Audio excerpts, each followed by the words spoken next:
హరి ఓం.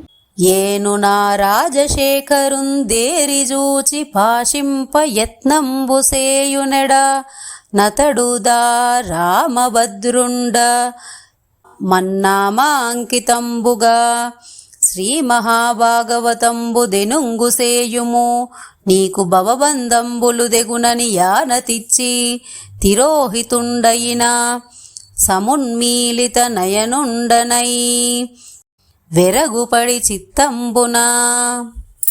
నేను ఆ రాజశ్రేష్ఠుని రెప్పవాల్చకుండా వీక్షించాను. ఏదో మాట్లాడుదామనే ప్రయత్నం చేస్తున్నాను.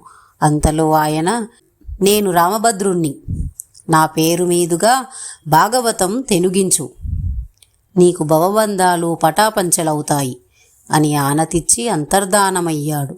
నేను కన్నులు పూర్తిగా తెరిచి చూశాను. ఆశ్చర్యం కలిగింది.